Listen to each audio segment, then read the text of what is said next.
1995년 11월 26일 주일 아침 몇몇 성도님들과 함께 첫 예배를 드렸습니다.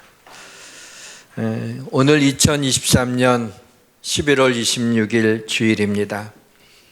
예수양교회가 창립된 지 정확히 28년이 되는 날입니다. 하나님이 28년 동안 우리 교회를 자기의 눈동자같이 돌보아 주셨구나 라고 하는 마음이 들면서 격한 감사를 드리지 않을 수가 없습니다.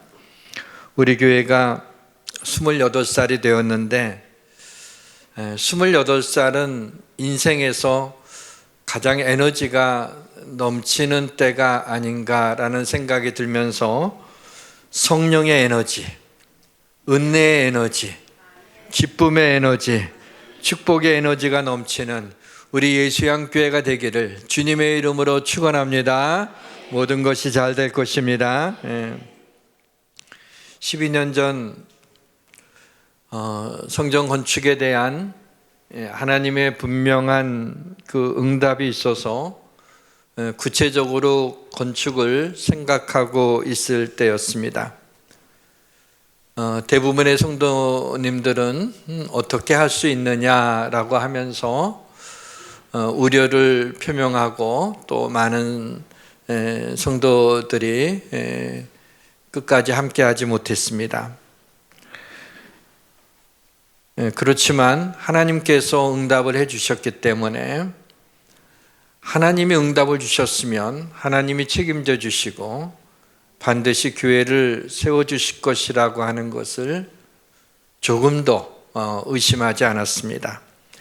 지금 우리 교회가 자리 잡고 있는 이 땅이 당시에 매물로 나와 있는 것을 알고 있었지만 당시로서는 우리 교회가 감당하기 너무 힘들 거라고 생각하고 좀 위치가 안 좋더라도 좀 땅이 좁더라도 이것저것을 알아보면서 실제로 계약하려고 그렇게 애를 쓰고 그렇게 기도를 했는데 하나님이 응답을 안 해주시고 다 어그러졌습니다. 결국에는 모든 계약이 다 수포로 돌아가게 되고 정작 풍동에 있던 우리 그때는 이름이 주사랑교회였죠. 그 교회는 이미 팔리게 되고 붕 뜬 상태에서 무리해서라도 지금 이곳 이 땅을 계약하지 않을 수 없게 하셔서 이곳에 예수양교회가 세워지게 된 것입니다. 그러니까 지금의 예수양교회는 온전히 하나님이 인도하신 것입니다. 전적인 하나님의 은혜입니다. 그러기에 예수양교회는 비유티풀한 것입니다. 28년 전 상가 2층 분양평수 54평 실평수 37평의 작은 공간에서 시작된 예수양교회가 성령님의 역사하심과 주님의 은혜가 없이 여기까지 왔을 것이라고 상상이 되십니까? Never. 절대로 그럴 수가 없습니다. 제 개인적인 능력으로 이렇게 아름다운 교회가 세워졌을 것이라고 생각이 되십니까? Never. 절대로 그럴 수가 없습니다. 예수양교회가 지금 여기 이렇게 존재하는 것 자체가 하나님이 살아계시고 교회가 그리스도의 몸이며 성령의 역사를 증거하고 있는 것입니다. 이보다 더 명확한 증거가 어디에 있겠습니까? 교회는 그리스도의 몸이기 때문에 교회의 지체인 우리가 서로 사랑하는 것은 주님의 심장으로 사랑하는 것입니다. 우리가 아픈 자를 위하여 손을 얹고 기도하는 것은 주님의 손으로 기도하는 것입니다. 천국 백성을 늘리고 지옥 인구를 줄이기 위해 전도를 나가는 것도 우리의 발로 나가는 것이지만 주님의 발로 복음을 전하는 것입니다. 우리의 입술로 자녀를 축복하는 것도 주님의 입으로 복을 선포하는 것입니다. 사랑하는 자녀들을 부둥켜 안고 축복해 달라고 기도하십시오. 하나님의 복이 부모의 기도의 옷깃을 타고 흘러서 헐몬의 이슬이 시온 산들의 내림과 같이 복이 자녀들에게 흘러내릴 것을 믿으시기를 바랍니다. 이 시간 우리 영혼에 감사의 음악이 흐르기를 주님의 이름으로 축원합니다. 저는 어릴 때부터 교회가 좋았습니다. 우리 집의 작은 방보다 교회의 넓은 땅과 예배실이 좋았습니다. 그 2층에는 어른들이 예배하는 대예배실이 있는데 그쪽으로 올라갈 때마다 가운데 벽화가 있었는데 예수님이 어린 양을 안고 있는 벽화였습니다. 예배실에 올라가면 항상 보게 되는데 이상하게 그 그림을 볼 때마다 예수님의 품에 있는 그 어린 양이 나일 것이다라고 하는 그런 생각이 들면서 그 벽화가 그렇게 평화로울 수가 없고 그걸 보기만 해도 그렇게 좋았습니다. 한 번은 제가 청년이었을 때 어느 집사님이 지나가시면서 교회에 있는 저를 보고 너는 교회에서 사는구나 라는 말을 툭 던지고 가시는 거예요. 그때 기분이 묘했습니다. 이게 칭찬인가? 아니면 넌 갈 데도 없고 할 일도 없냐? 하는 좀 핀잔인가? 그때 잘 알 수가 없었어요. 어떤 의미로 그렇게 얘기하시는지 솔직히 말하면 지금까지도 잘 모르겠습니다. 근데 오늘 말씀을 준비하면서 그 답을 드디어 찾았습니다. 본문 4절에 주의 집에 사는 자들은 복이 있나니. 교회에서 사는 것은 이건 복이었구나. 제가 목사로서 날마다 교회 나오지 않습니까? 정말 교회에서 사는 것이 됐습니다. 교회에 머무는 시간이 많은 것은 그만큼 하나님께 마음이 있다는 것입니다. 교회와 멀어지는 것은 그만큼 마음이 없다는 것이죠. 너는 교회에서 사는구나 라는 말을 한 그 집사님의 말의 의도는 아직도 정확히 모르겠지만 그건 그렇게 중요하지 않습니다. 그분의 의도와 상관없이 제가 청년 때 교회에서 사는 것은 복이었구나. 그 복을 지금까지 누리고 있구나 라는 생각을 해보게 됩니다. 오늘 본문을 담고 있는 이 시편은 노래입니다. 그래서 시편 84편은 고라 자손이 성령의 감동함을 입어서 기록한 찬양 시입니다.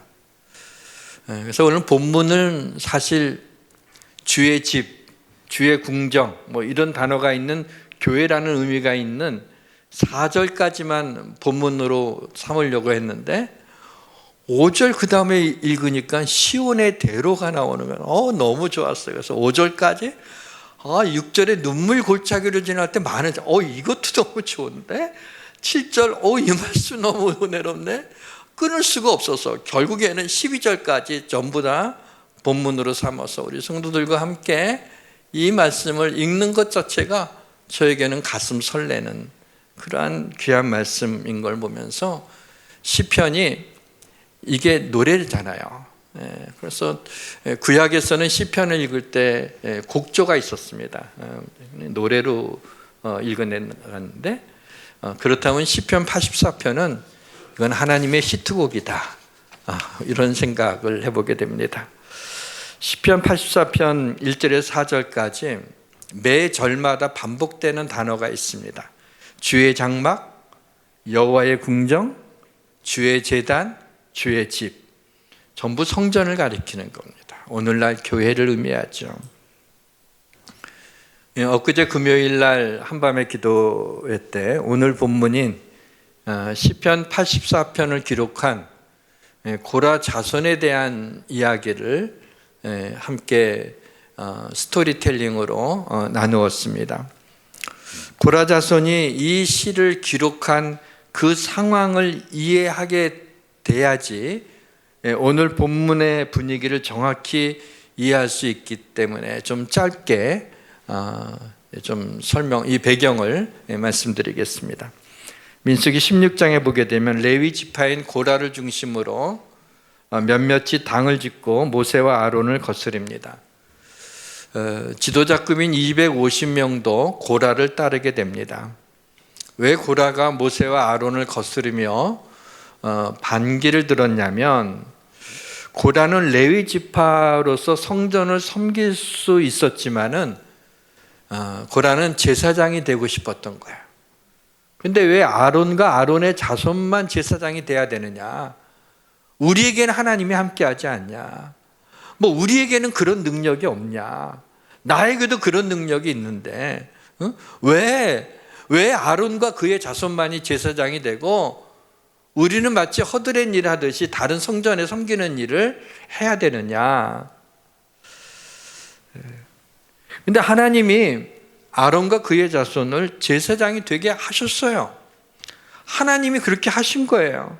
그래서 이거는 모세의 말대로 모세와 아론을 거스르는 것이 아니라 하나님을 거스르는 것이 되는 거고, 그래서 하나님의 진노가 고라 자손에게 임하게 됩니다.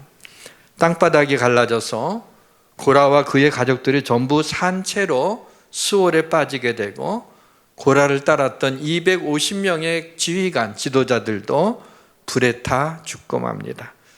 근데 그로부터 7세대가 지나갔습니다. 한 200년 정도가 지나간 후에 하나님이 고라 자손들이 다시 성전을 섬길 수 있도록 은혜를 주셔서 그들이 성전을 섬길 수 있도록 회복이 되었습니다.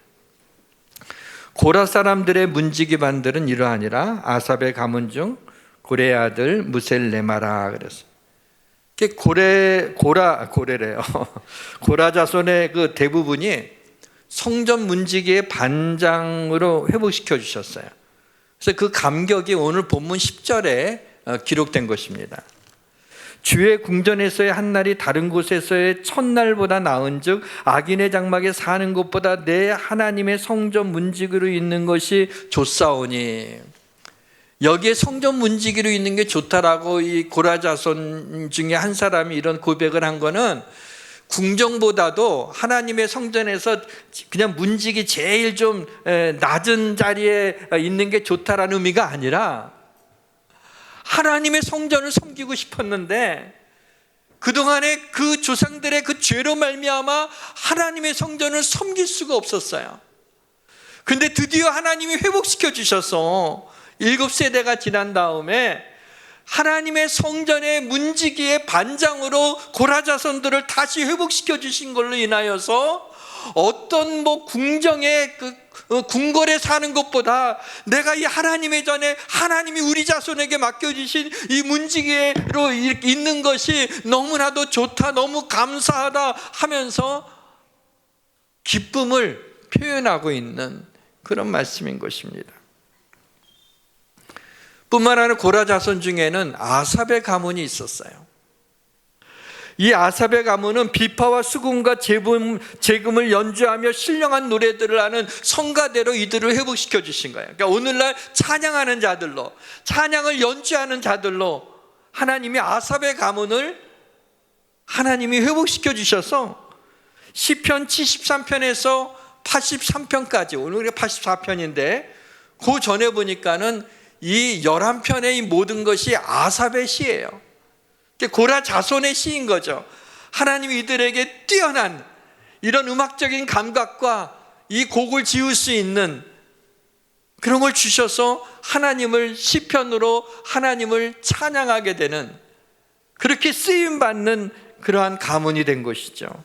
시편 84편을 기록한 고라 자손이 하나님이 자신들의 죄를 용서해 주시고 다시 하나님의 전을 섬길 수 있도록 회복시켜 주신 감격을 안고 이렇게 소리를 높이면서 외치고 있는 것입니다. 만군의 여호와여, 주의 장막이 어찌 그리 사랑스러운지요.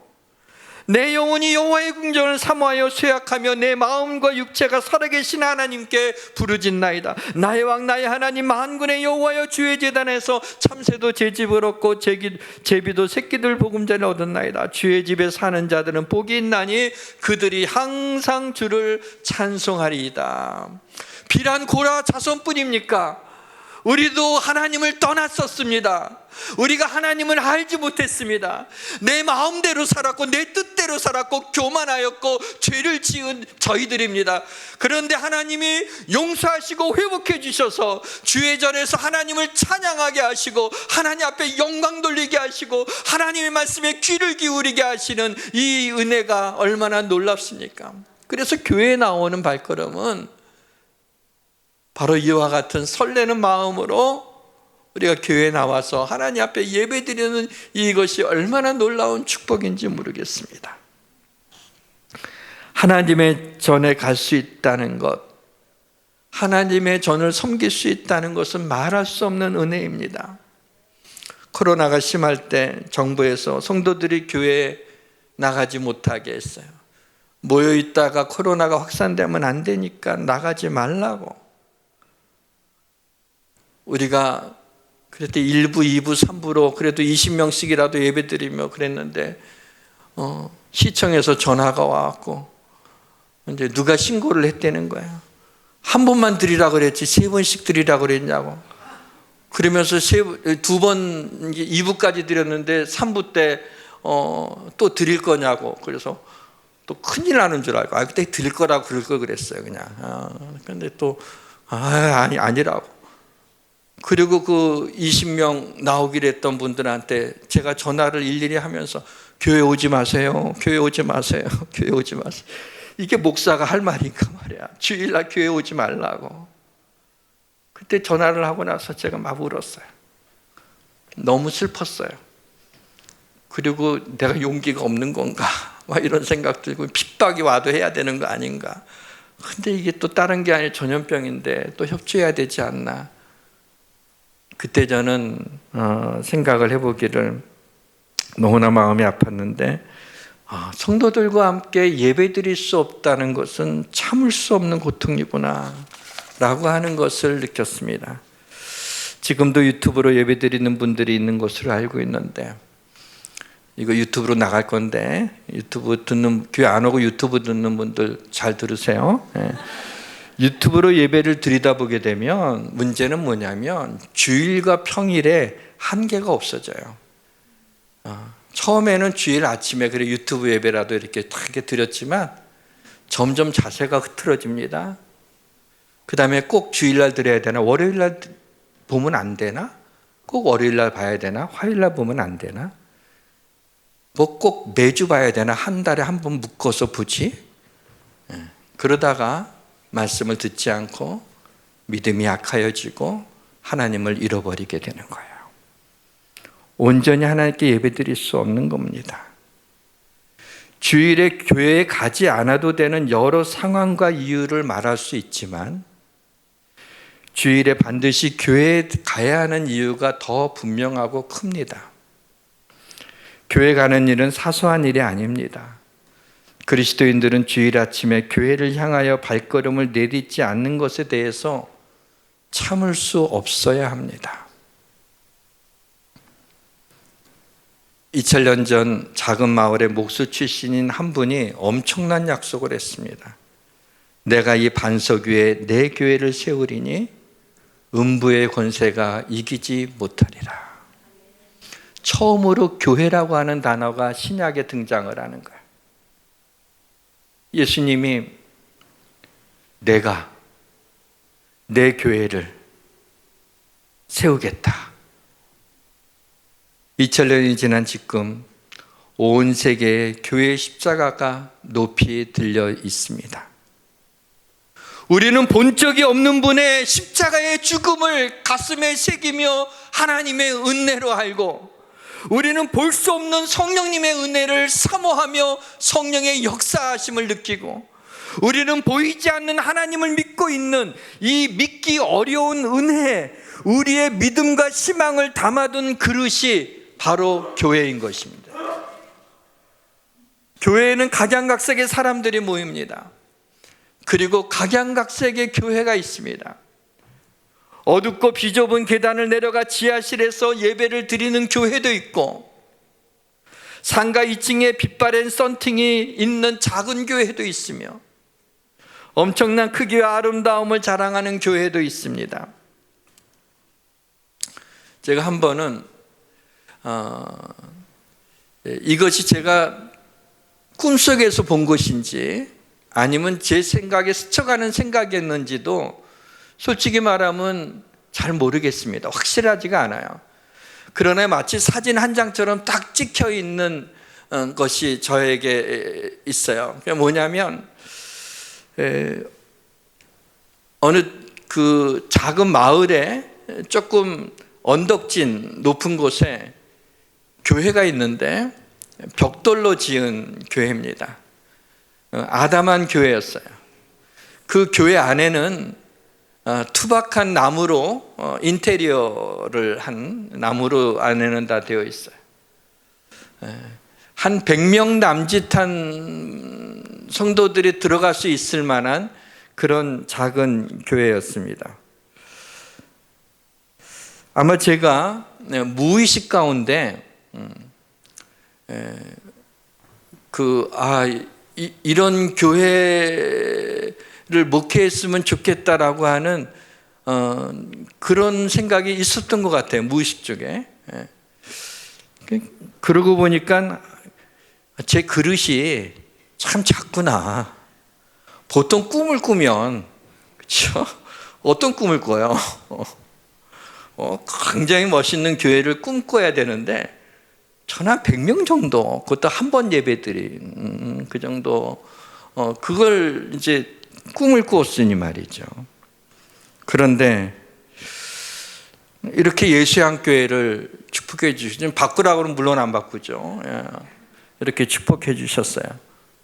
이런 걸 보면서 제가 생각하는 것보다, 제가 구한 것보다 능히 더 넘치게 하시는 하나님. 그렇게 교회가 세워진다는 것은 이건 미스테리입니다. 교회의 신비입니다. 이거는 하나님이 하시는 일이에요. 그래서 교회는 비오티풀한 것입니다. 무너진 가정이 있다면 부부 상담도 필요하지만은 교회에 나와 예배 드리는 게 더 중요합니다. 성령님이 마음을 만져주셔서 용납하고 용서할 수 있게 하시기 때문입니다. 몸이 아프시다면 병원에 가는 것도 필요하지만 교회에 나와 예배 드리는 게 더 중요합니다. 하나님이 치료해 주실 것입니다. 나는 너희를 치료하는 여호와임이라 그랬어요. 두렵고 불안하고 걱정이 되고 우울하신 분이 있다면 스트레스 해소도 해서 취미생활도 하고 쉼도 필요하지만 교회에 나와 예배 드리는 게 더 중요합니다. 두렵고 불안한 분이 계십니까? 강하고 담대하라. 두려워 말라. 놀라지 말라. 내 하나님 여호와가 너와 함께 하느니라 그랬어요. 걱정 가운데 사로잡힌 분이 계십니까? 내 성 안에는 평안이 있고 내 궁중에는 형통함이 있을지어다 그랬어요. 주님 앞에 나올 때 세상이 알지 못하는 평화를 내려주시는 것입니다. 걱정 가운데 사로잡힌 분들이 있습니까? 걱정하지 마십시오. 요즘 괜히 마음이 우울하신 분이 있습니까? 사람이 내게 말하기를 여호와의 집에 올라가자 할 때 내가 기뻐하였도다 그랬어요. 재정적으로 힘드시다면 해결책을 모색하는 것도 필요하지만 교회에 나와 예배드리는 게 더 중요합니다. 여호와 우리 하나님의 집을 위하여 내가 너를 위하여 복을 구하리로다. 우리를 위하여 복을 구하시는 주님, 그 복을 하나님이 내려주실 줄 믿습니다. 사랑하는 성도 여러분, 여러분은 하나님께 사랑받고 있다는 것을 느끼며 살고 계십니까? 오늘 본문 시편 84편을 저는 읽으면서 고라자손이 막 벅찬 감격을 안고 막 외치는 것 같아요. 만군의 여호와여, 주의 장막이 어찌 그리 사랑스러운지요. 이렇게 읽어야 이게 제맛이 나는 거야. 그냥 만군의 여호와 이렇게 읽으시면 안 돼요. 시편 84편 앞으로 읽을 때는 아무도 없는 곳에 혼자 가서 이렇게 소리 고래고래 지르며 벅찬 감격을 하며 읽어보십시오. 놀라운 은혜가 임하게 될 것입니다. 근데 이렇게 교회를 사랑하고 사모하는 자들이 받는 복이 보니까 본문 5절 이하에 그 복이 다 나와 있는 것. 제가 끊을 수 없었던 이유가 여기에 있었던 것 같아요. 주께 힘을 얻습니다. 그 마음에 시온의 대로가 열릴 것입니다. 눈물 골짜기를 지날 때 그곳에 많은 샘이 있고 하나님께서 우리의 기도에 귀를 기울이신다고 했습니다. 여호와 하나님이 우리의 해가 되시고 방패가 되어 주신답니다. 여호와께서 은혜와 영화를 주시고 우리에게 좋은 것을 아끼지 아니할 것입니다. 주를 의지하는 자는 복이 있다라고 말씀하셨습니다. 저는 하나님의 치밀한 계획과 경륜을 보면서 놀라움을 금치 못했어요. 하나님은 영원 전부터 고라와 같은 교만하고 불순종한 죄인들인 우리를 보면서, 나를 보면서 내가 이 아이를 내 자녀로 삼아야겠다, 이를 위해서는 무슨 일이든지 해야겠다고 결심하셨습니다.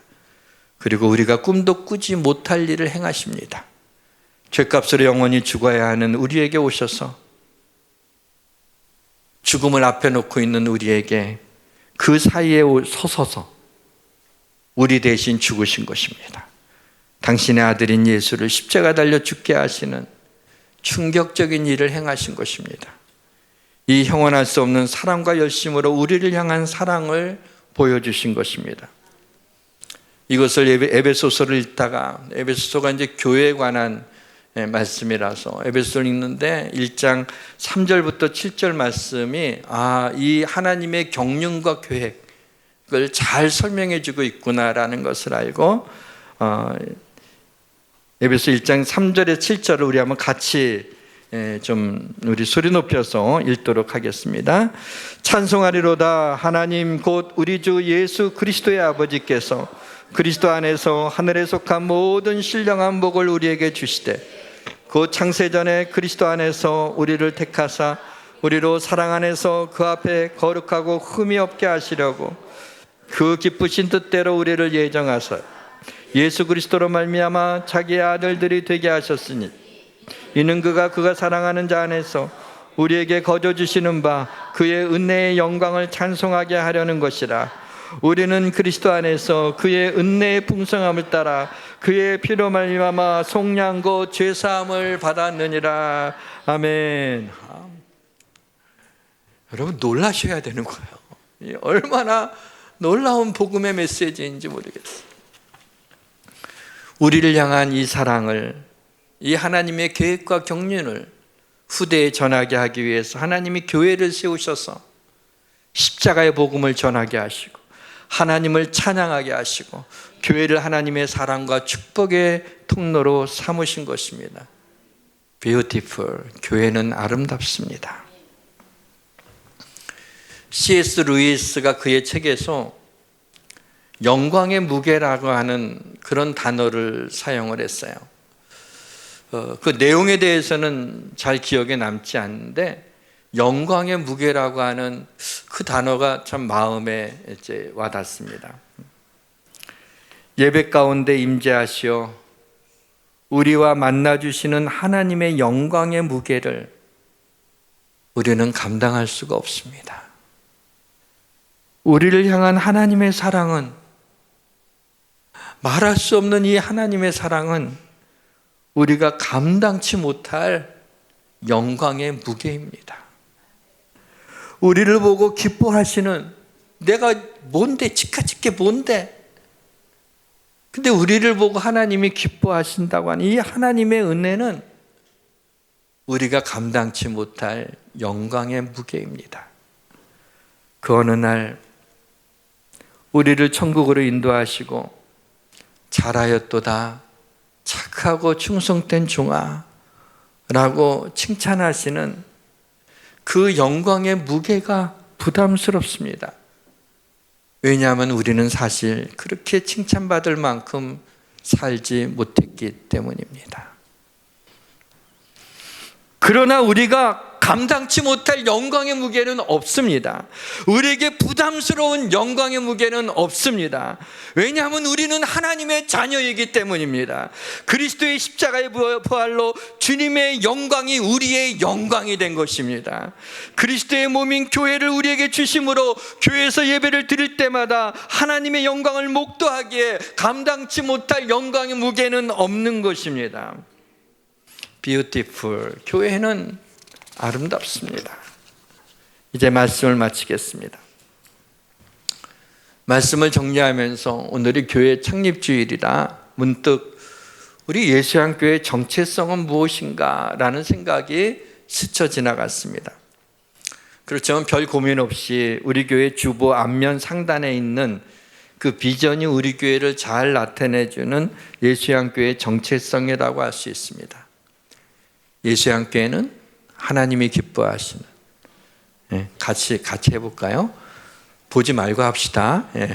예수양교회는 하나님이 기뻐하시는 건강한 그리스도의 몸을 지향한다. 우리 교회의 정체성이죠. 근데 교회의 정체성이 여기서 끝나지 않습니다. 너희는 너희가 하나님의 성전인 것과 하나님의 성령이 너희 안에 거하시는 것을 알지 못하느냐 그랬어. 우리가 하나님의 성전이라는 거예요. 우리가 교회라고 했어요. 우리 한 사람 한 사람이 교회된 우리가 누구입니까? 어떠한 그리스도인이 되어야 되냐 말이죠.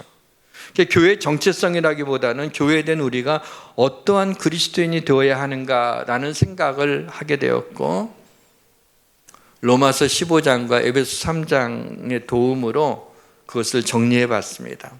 오랫동안 제가 생각한 것은 아니고 교회 창립주일을 맞이해서 이번 주간에 고민해 보고 우리 예수양교회 성도들은 이런 성도가 되었으면 좋겠다라고 하는 것을 세 가지로 정리해 봤습니다. 첫째로 예수양교회 성도들은 믿음 안에서 기쁨과 평강이 충만했으면 좋겠습니다. 둘째로 예수양교회는 성령의 능력으로 소망이 넘쳤으면 좋겠습니다. 셋째로 예수양교회 성도들은 우리가 구하고 생각하는 모든 것을 더 넘치도록 능히 하실 이에게 기도하는 성도들이 되었으면 좋겠습니다. 교회를 주신 하나님 감사합니다. 교회를 섬길 수 있도록 해주신 주님 감사합니다. 28년 동안 예수양교회를 지켜주신 하나님 감사합니다. 우리 이 시간에 우리의 자녀들을 생각하면서 자녀가 너무나 커서 부둥켜 안으려고 그러면은 징그럽다고 말할지 모르지만은 마음속으로 우리의 자녀를 부둥켜 안고 자녀를 위하여 축복할 때 그 기도가 기도의 옷깃을 타고 흘러 그렇게 하나님이 자녀들을 축복해 주실 걸 믿고 자녀들을 위한 기도와 또 우리 예수양교회를 세워주시고 우리 교회에 다닐 수 있는 이 교회를 주신 하나님 앞에 감사하는 그 고백을 1, 2분 동안 합심해서 기도하고 마치겠습니다. 같이 합심해 기도합니다. 할렐루야. 사랑의 아버지 하나님, 은혜와 사랑을 감사합니다. 우리에게 자녀들을 주셔서 자녀들을 위하여 기도할 때 하나님, 우리가 기도하는 것, 우리가 구하고 생각하는 것보다 더 넘치도록 우리의 자녀들을 축복하여 주시고 교회를 주신 하나님 감사합니다. 교회를 섬길 수 있도록 해주신 주님 감사합니다. 28년 동안 예수양교회를 지켜주신 하나님 감사합니다. 주님의 몸된 교회를 섬긴다는 게 얼마나 놀라운 일인지, 하나님 앞에 나와 예배드릴 수 있다는 것이 얼마나 감사한 일인지 하나님이여 이 교회를 주심을 감사합니다. 하나님 감사합니다. 교회를 교회되게 하나님 역사하여 주옵소서. 하나님이여 인도하시고 축복하여 주시옵소서. 하나님이여 역사하여 주시옵소서. 하나님이여 우리에게 은혜 위에 은혜를 더하여 주시기를 원합니다. 할렐루야. 하나님 감사합니다. 이 모든 말씀 우리 주님 예수님의 이름으로 기도하옵나이다. 아멘. 우리 시무장님들이 앞에 서 계시는데 제가 하나 빼먹은 게 있어요. 교회를 교회되게 찬양해야 되거든요. 그래서 쑥스럽지만 그냥 서 계셔요. 우리 시무장로님들. 다행히 이렇게 짝들끼리 이렇게 서서 너무 좋네요. 우리 교회를 교회되 우리에게 소원이 하나 있네. 같이 부르고 우리 시무장로님들 특송이 있겠습니다.